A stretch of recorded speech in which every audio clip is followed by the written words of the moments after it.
Good evening. I always like to come to Asheville. This is a very, very special place.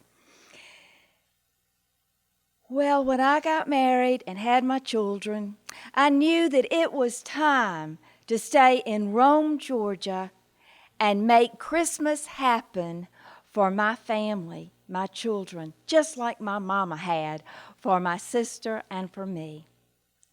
Now, my mama was a good cook, and we'd have 10 or 12 people come to our house for Christmas dinner, family, friends.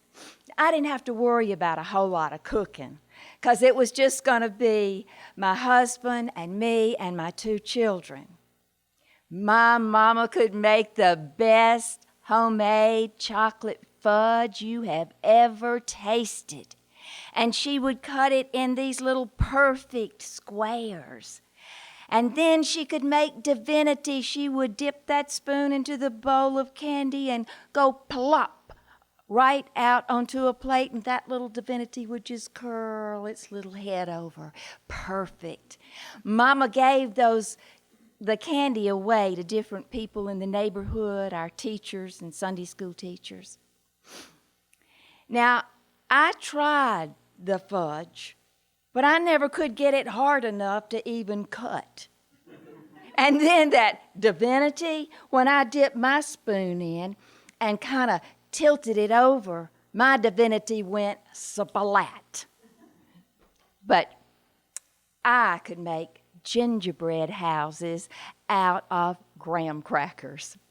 I would build sometimes as many as 50 little houses on pieces of cardboard, and then I would buy tons and tons and tons of all different kinds of Christmas candy.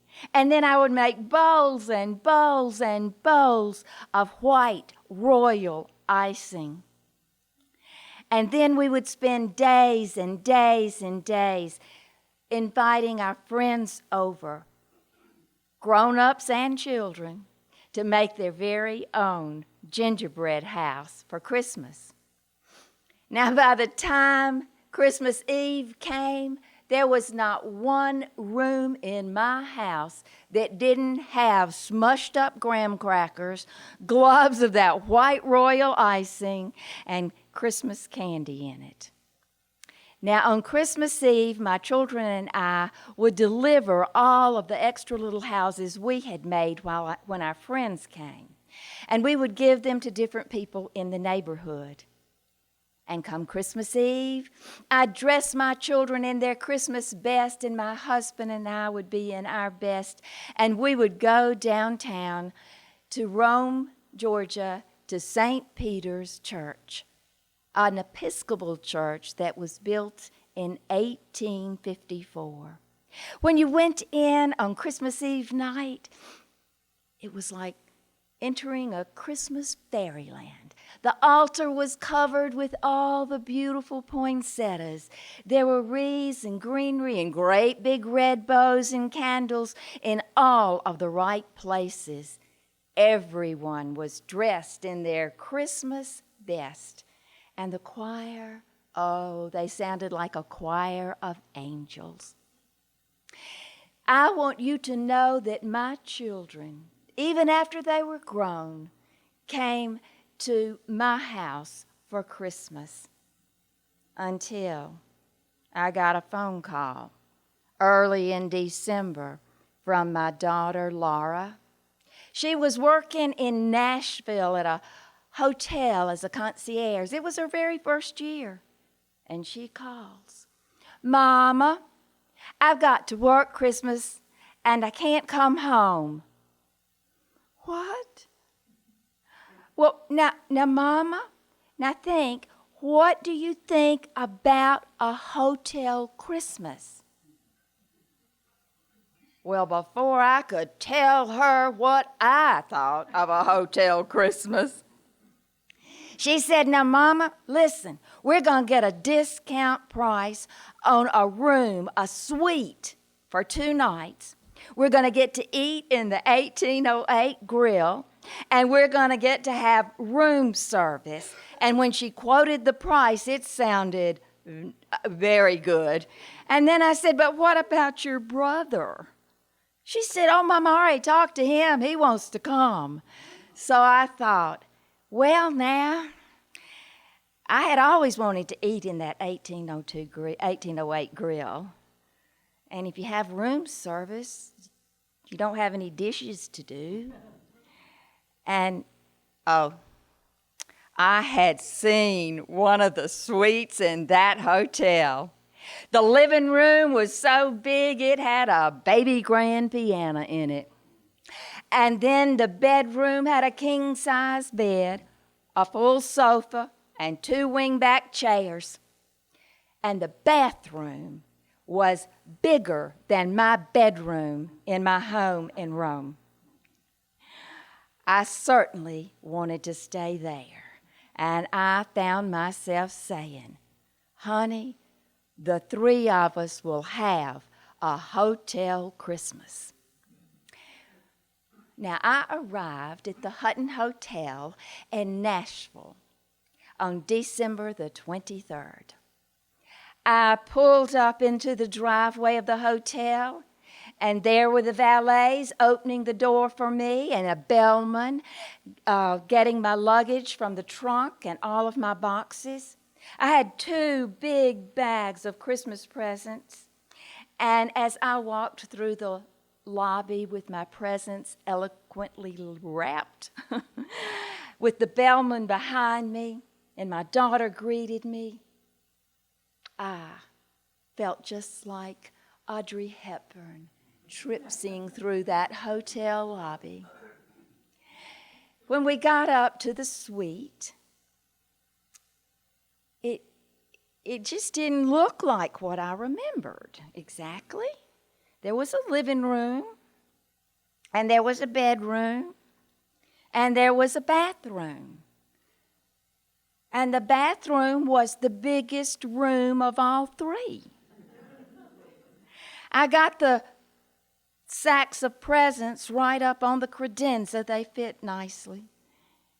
And then I looked at my daughter. Laura, I thought you said we were going to stay where Gwyneth Paltrow stayed. She said, Mama, that's the penthouse. This is a suite. Oh, I thought I might better start listening to my daughter a little more carefully.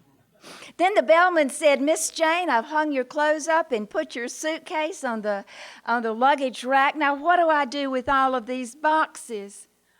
They were my decorations. I had wreaths and garlands and bows and candles and nativity sets. I had 3 small Christmas trees. I grabbed up 2 boxes and I said, you're just going to have to take the rest back to the car.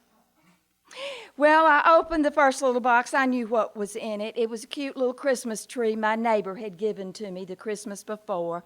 And I put it right on the table in between the chair and the sofa. And then I got out the smallest nativity of all, but one of my favorites, and put it on the coffee table. My son got in late that night, and he slept in the living room on the sofa. My daughter and I had the back bedroom. Do you know that both of my children came screaming in the bedroom just like they had when they were children? Mama, Mama, come on in the little living room. We've got breakfast. It came from room service. And indeed, there was a lovely breakfast, far more than I would have ever cooked. And we ate it. And the nicest thing of all, we just picked that tray up and put it beside the door, and we were through. But what in the world were we going to do the rest of the day? We didn't have any gingerbread houses to deliver, no last-minute presents to wrap. And then my daughter says, Mama, we've got the Wii. Usually you have to rent it from the hotel, but we have it for free all day. A we? Yes, yes, Mama, a we. What do you do with it, honey? Oh, you interact. We can do games on the TV and interact. It's really fun. And you know it was? Well, we bowled, we played tennis, we skipped from one iceberg to another somewhere in our Antarctica. It was delightful, but then my children found this Let's Dance disc, and they put that one in, and here was this girl dancing to some Elvis song, and she said, Mama, do what she does. Well, I was just trying, and then there was some Chuck Berry songs, and I was trying, and, I just gave out. I had to sit down on the sofa, but my children just kept going.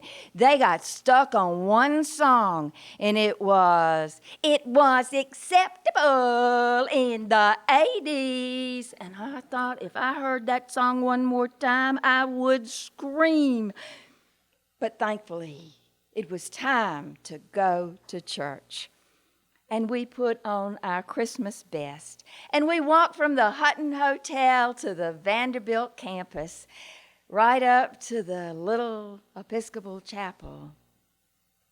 It didn't look like an 1854 Episcopal church. It was an A-frame. It looked like a camp house. But when I didn't say anything. When we got inside, it was lovely. It was small. There was an altar. They had candles. The altar had candles on it. There was a piano on one side. And then the rows of pews had pretty little decorations right at the end, little greenery, little red ribbons. I noticed that the candles were not lit, and then all of a sudden I saw somebody from the congregation get up and light those candles. No acolytes. And then I began to look at the people in the church. Most of them were dressed in their Christmas best, but some were not. They had on blue jeans with holes in them. They didn't buy them that way either. And there were tennis shoes and cowboy boots. And some of the men had on those hats that they knitted way down like this. And they didn't even take them off inside the church. And then the processional started. There was a gentleman that carried the cross. There was a woman who carried the Bible. And then came the priest. There were only 3. And the priest was a woman. And she was barefooted. I said to my daughter, your priest is barefooted. What in the world is wrong with her? Laura said, oh, Mama, that's Becca Stevens. And she will only give her homilies barefooted. She must be grounded. Oh, well, indeed, Becca Stevens drew me right into that homily. Her words painted pictures of Christmases past and Christmases to come. Her voice, oh, it was loving, kind. And then after the homily, there was music. It was from the Nashville music scene, my daughter said.